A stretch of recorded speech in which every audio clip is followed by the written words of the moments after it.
The restaurant was dimly lit with golden candlelight dancing off polished wine glasses. Soft jazz played in the background, and a bouquet of red roses sat in the middle of their table. It was their 5th wedding anniversary, and Naomi had made a reservation at one of the most expensive restaurants in Atlanta. She wore a navy blue silk dress, simple but elegant. Her eyes sparkled, but there was a quiet tension in her smile. Ethan sat across from her in a tailored gray suit, his phone never far from reach. He raised his glass and cleared his throat.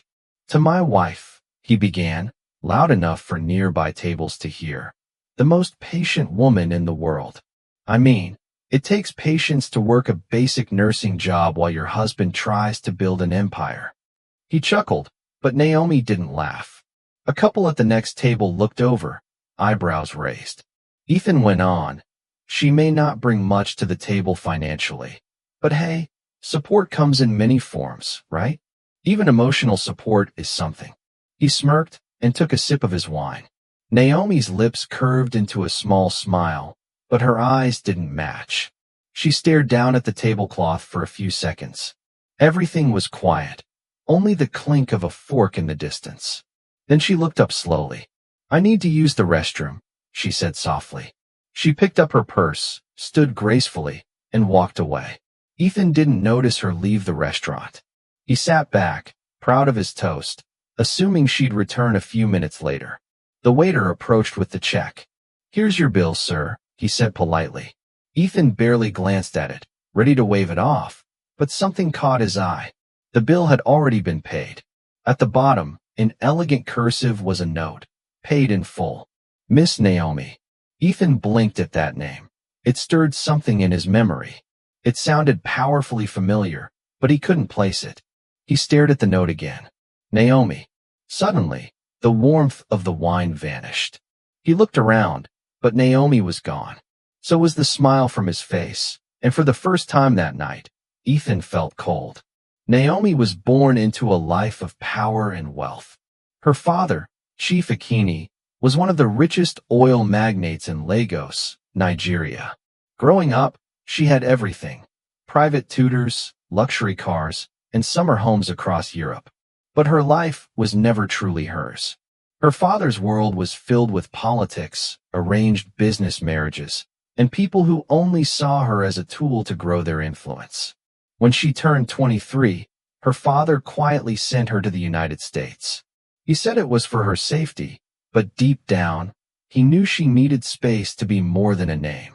In the U.S., Naomi dropped the Akini name and used only her middle and last name, Naomi Mitchell.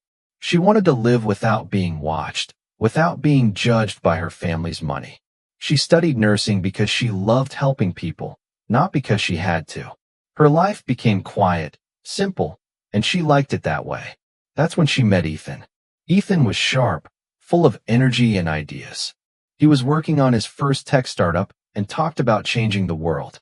He didn't have much, but he had big dreams. Naomi was drawn to him, not because of what he had, but because of who he was. At the time, he made her laugh. He looked at her like she was just a woman, not a billionaire's daughter. That felt good. They married quickly, maybe too quickly. Naomi thought she had finally found love that had nothing to do with money. She never told him about her background. She wanted to see if their love could survive on its own. But as the years passed, Ethan changed. He had grown up poor in Detroit.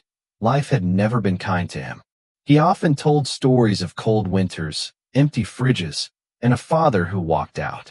One time he opened up about an ex-girlfriend who left him after he lost a job. A gold digger, he'd said bitterly. From then on, Ethan became obsessed with the idea that women only cared about money. He swore he'd never let a woman outshine him again. Now he was on his third startup. The first two had crashed hard. Still, he told himself success was right around the corner. He spent his days building apps no one downloaded and networking at tech events that led nowhere. Meanwhile, Naomi worked long hospital shifts, covering rent and groceries, but Ethan never thanked her. He acted like it was just a phase, like her job was temporary until his big break came. He never asked how her day went when she came home tired. He'd shrug. You just took care of patients. Try launching a company from scratch, he'd say. He called her job just nursing, never seeing the strength it took to stay kind, steady, and selfless every single day. Naomi stayed quiet. She told herself this was marriage. You support each other. You weather through the hard times. But something inside her began to shrink. She missed the woman she used to be, the one who danced barefoot in Lagos, who debated politics with her father, who smiled with her whole face. Now, her smiles were small and polite. Her voice was soft and careful. Friends noticed. They whispered things like, "You used to glow, Naomi." Her family called less. Her mother once asked, "When are you coming home?" Naomi had no answer. She still loved Ethan, or maybe she loved the idea of him, the dreamer, the fighter, but he was no longer that man. He was angry all the time, and underneath that anger was fear. Fear of failure, fear of being nothing. What Ethan didn't know was that Naomi had money, more than enough to fund all his dreams, but she never told him. She wanted to see if he loved her for her. Each time he insulted her job or hinted that she wasn't ambitious enough, a small part of her broke. Still, she said nothing. She believed that love should be tested, and maybe, just maybe, it was finally time to see what the truth would bring. The phone call came just after midnight. Naomi was folding laundry in silence when her cousin's voice broke through the static. "It's Daddy," she said softly. "He's not doing well. The doctors say it's time. You should come now." Naomi didn't cry. She just closed her eyes for a moment and nodded, even though no one could see her.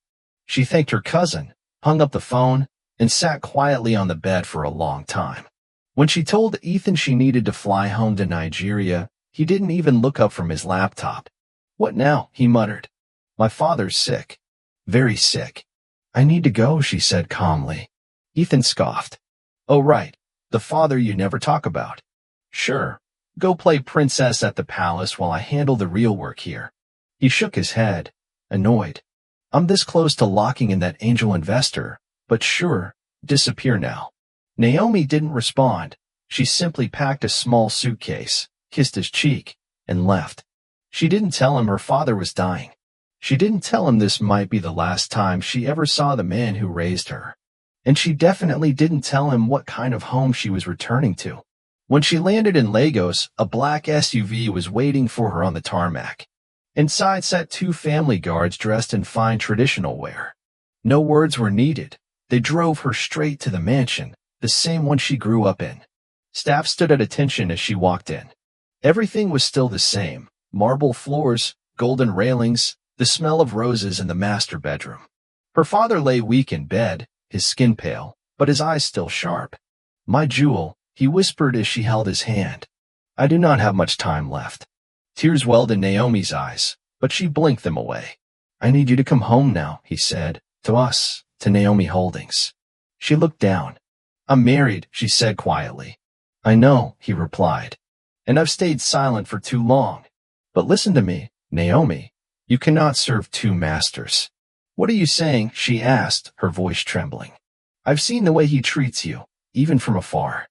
It's clear he does not value who you are. But you are an Akini, and the board has voted. You are to take my place." But no," his voice was firm now. "If you stay in that life, you lose everything here, your seat, your name, your future." Later that evening, as the sun dipped behind the mango trees, Naomi stood on the balcony of her childhood room. She looked out at the estate. Men in suits, women in gowns, staff preparing for what looked like a quiet funeral. She had tried so hard to live small, to love without title, to be someone's partner instead of a prize. But the truth had finally arrived. She wasn't just Naomi Mitchell. She was Naomi Akini. Back in Atlanta, Ethan was at home eating leftover takeout when the envelope arrived. The letter had no return address, but the stamp was foreign, Lagos, Nigeria. He ripped it open carelessly, expecting maybe a credit offer or junk mail. Inside was a single newspaper clipping. His eyes scanned the bold black letters, Naomi appointed CEO of West African oil conglomerate. A photograph accompanied it. Naomi, dressed in a cream suit, standing at a podium with her chin held high. Ethan froze. The paper slipped from his fingers and fell to the floor. He stared ahead, jaw clenched, stomach twisting. Akini, he whispered, the name from the restaurant bill, the name from the article, his wife's real name. And just like that, the room felt too quiet, too cold, too unfamiliar. For the first time, Ethan realized he didn't know the woman he had married at all. Ethan couldn't sleep. He couldn't eat. That name, Akini, was burned into his thoughts. He stared at his phone screen, scrolling through news articles, press releases, and pictures of Naomi standing beside men in suits, shaking hands with international leaders. In each photo, she looked confident, powerful, and nothing like the woman he thought he knew. He finally called her. The phone rang 3 times before she picked up. "Naomi," he said, voice shaky. Yes, her tone was calm, too calm. "What is all this? What's going on? Are you really her?" "I am who I've always been," she replied. "You just never asked the right questions." He swallowed. "You lied to me." "I protected myself," she said, her voice like ice. "There's a difference." Ethan tried to soften his tone. "Why didn't you tell me? We're married. You wanted a woman who stayed in the shadows, who made you feel big while she made herself small. I gave you that, but it was never going to last." The line went quiet. "Naomi," he whispered, "I love you." "No," she said. "You love control." She hung up. Over the next few days, things got worse. His best friend Derek called him up. "Yo man, why didn't you ever tell me your wife was a billionaire?" Ethan laughed bitterly. "Because I didn't know." Derek whistled. "Damn. People are talking, bro. Everyone's seen that news clip. How the hell did you not know?" Ethan couldn't answer. He started noticing how people looked at him differently, like he was a joke. At a business brunch, his investor, Mr. Whitmore, gave him a tight smile. "Mitchell," he said, "I did a little research before we finalized the contract." Ethan's chest tightened. "Your wife, or should I say the new CEO of Akin Holdings, you never mentioned you were connected to her." "I didn't think it was relevant," Ethan said quickly. "Well, it's a problem. Investors are pulling out. They think you've been playing games, using her name for clout." "I didn't even know," Ethan said, standing up, but it was too late. The deal was dead. His dream startup was gone. A week later, Naomi returned to Atlanta, but she didn't come back quietly. She walked into their shared condo like a stranger. Her heels clicked on the hardwood floor. She wore a fitted black suit, her hair tied back neatly, her diamond earrings sparkling in the light. But her eyes were colder than winter. Ethan stood in the hallway, stunned. "You're back." "I'm here for my things," she said. "Naomi, wait. Can we talk?" She looked at him, head tilted slightly.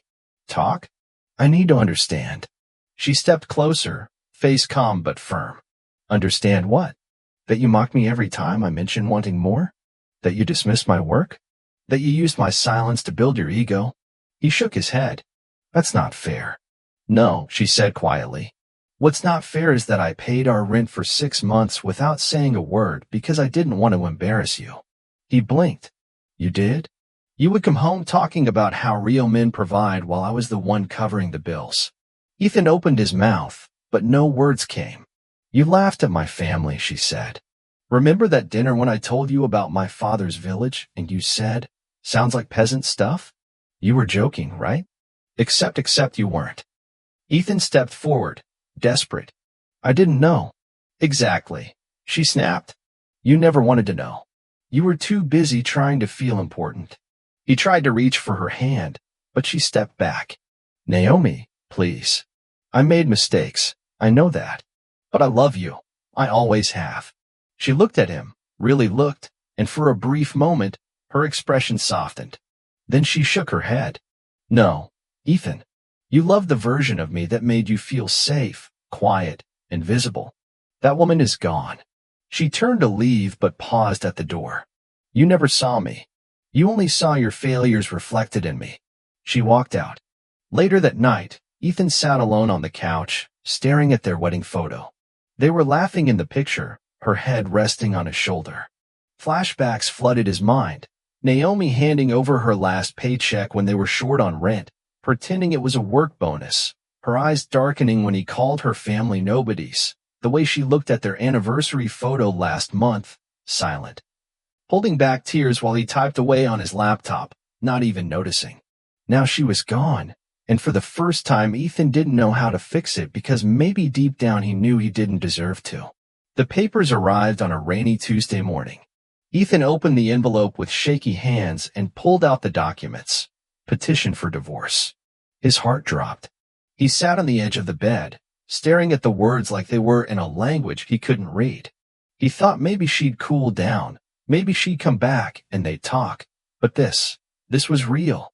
He tried calling her, no answer. He texted, nothing. Then he saw a flyer online, a company gala, a Keeney Holdings annual celebration. Naomi was listed as the host. That night, Ethan showed up at the event uninvited. He was drunk, not falling over drunk, but just enough for his emotions to leak through every word, every movement. The security guard at the door hesitated but let him in. He looked like someone important. He acted like he belonged. Inside, the ballroom sparkled with crystal lights and silver decor. People in suits mingled with glasses of champagne, laughing and clinking glasses. Naomi stood on stage, flawless in a golden dress, her hair in a regal updo. She was smiling for the cameras. Ethan's heart twisted. He pushed through the crowd until he was standing in the middle of the floor, right in front of her. Voices lowered. People started turning to look. Naomi, he shouted. She paused slowly, looking down at him. Naomi, please, he said louder now. Don't do this. People were watching. Phones were coming out. I know I failed you, he said, his voice unsteady. But I loved you before the money, before all this. Naomi didn't move. I didn't care who your father was. I loved you, he continued. Please don't walk away. The room had gone quiet. Naomi raised a hand. A man by the stage clicked something on a laptop, and a large screen behind her lit up. A video began to play. It was grainy, recorded on a phone. The crowd watched as the screen showed a fancy restaurant table, candles, roses. Ethan raising a glass. Then came his voice. She may not bring much to the table financially, he said, smiling smugly, but hey, support comes in many forms, right? Laughter followed his laughter. You could see Naomi sitting across from him in the video, her smile tight, her hands resting in her lap. Gasps spread through the ballroom. Ethan froze. He remembered that night. He hadn't known anyone was recording. The video ended, and Naomi stepped up to the mic. Her voice was calm, but her eyes burned with power. You all thought I was just his quiet wife, she said, scanning the room, the one behind the scenes, the one who smiled and stayed silent. She looked down at Ethan. But I am more than that. I am a Keeney. I am Naomi, and I remember everything. She stepped back from the mic. Silence hung in the air, heavy and sharp. Ethan stood frozen in the middle of the floor. For once, he had no words. Security gently approached. Naomi gave a small nod. They escorted Ethan out quietly, with no struggle. As the doors closed behind him, the music started again, and the room came back to life. But inside Ethan, everything had gone still. Naomi stood in the courthouse hallway, holding the final divorce papers in her hands. The judge's voice still echoed in her ears. Case finalized. She took a deep breath. No tears came, just a quiet sense of release. It was over. She walked outside. The sun was warm on her skin. Life was moving forward now, and so was she. Back at her office, Naomi made an announcement. She was launching a new foundation, one for women like her, smart, successful women who had hidden their wealth to find love, to feel safe, to be seen as more than just their money. The foundation would offer support, education, and legal help for women navigating power, love, and protection. It's time we stop shrinking ourselves to make others feel tall, she said in the press release. The news spread fast. Within weeks, women from all over the world were reaching out, sharing their stories. A month later, she flew back to Nigeria. The air felt heavy with memory. She hadn't been back since her father's funeral. She wore all white, a soft dress that moved in the breeze. At the cemetery, she knelt beside her father's grave. The stone was clean, the photo on it showing his proud smile. She reached into her bag and pulled out a small framed certificate, her first signed stock share as CEO. "I did it, Daddy," she whispered. "And I didn't let them break me." She laid the certificate beside the stone. The wind picked up gently, almost like a reply. Far away, back in Atlanta, Ethan was living a very different life. The condo was gone, so was the car. His name had been quietly removed from a dozen business pitch decks. No one returned his calls anymore. For the first time in his adult life, he took a job with his hands, working in a warehouse, loading boxes, sweeping floors. The kind of job he once mocked. The work was hard, but something about it felt honest, real. He kept his head down, he listened. He didn't talk about startups or big dreams anymore, not for now. Twice a week, he went to therapy. At first, he sat in silence. The therapist waited, letting the silence stretch. One day, Ethan finally spoke. "I didn't lose her because she was rich," he said quietly. "I lost her because I was small." His voice cracked. "I needed to feel big, and I made her feel invisible." The therapist nodded. There was still a long road ahead, but at least Ethan was walking it now with no ego, no excuses, just a man trying to grow. And somewhere across the ocean, Naomi was building something bigger than any empire. She was building freedom for herself, and for every woman who had ever dimmed her light to make someone else comfortable. She was finally home, in her skin, in her name, in her power. The sun was high as Naomi strolled through the bustling Lagos marketplace. The air smelled of roasted corn and spices. Laughter filled the streets. People moved around her, busy with their day. No cameras, no headlines, just life. She wore a simple dress, sandals, and sunglasses, no guards, no assistants. No one stopped her, and that's how she liked it. She paused at a fruit stand, picking up a ripe mango. The vendor smiled, not recognizing her. She smiled back. Then a small hand tugged at her dress. "Are you the queen from the TV?" a little girl asked, wide-eyed. Naomi bent down to her level, her smile gentle. "No, sweetheart," she whispered. "I'm just a woman who found herself." The girl grinned and ran back to her mother. Naomi stood up, the breeze brushing her face. She took a deep breath. This was peace, not in palaces or boardrooms, but in knowing who she was. Far away, in Atlanta, Ethan sat at a small table in a bookstore. A modest crowd lined up in front of him. On the table was a stack of books with his name on them. Too Late to Love Her, How I Lost a Billionaire and Found Myself. He signed copies one by one, quiet and thoughtful. His clothes were simple now, no designer brands, no fake smiles. As he signed the last book, he glanced out the window. A black SUV slowed at the corner. Inside, just for a second, he saw her, Naomi, still elegant, still calm. She looked straight ahead, not turning, not waving. The car kept moving. Ethan stared after it, his heart heavy. But still, he didn't smile. But he didn't cry either. She was gone, and this time he understood why. Sometimes, the most powerful thing a woman can do is walk away without a single word. Not to prove a point, not to punish, but to finally choose herself. Naomi didn't leave because she was weak. She left because she remembered who she was before the silence. And Ethan? He didn't lose her in one moment. He lost her in 1,000 little ways. Every time he looked past her strength, dismissed her worth, or mistook her grace for submission. If this story made your heart ache, or made you think twice about what's being said in silence, then don't scroll away. Hit like, share your story in the comments, and subscribe for more real, raw, unforgettable stories like this. Because sometimes, the strongest voices are the ones that never had to scream.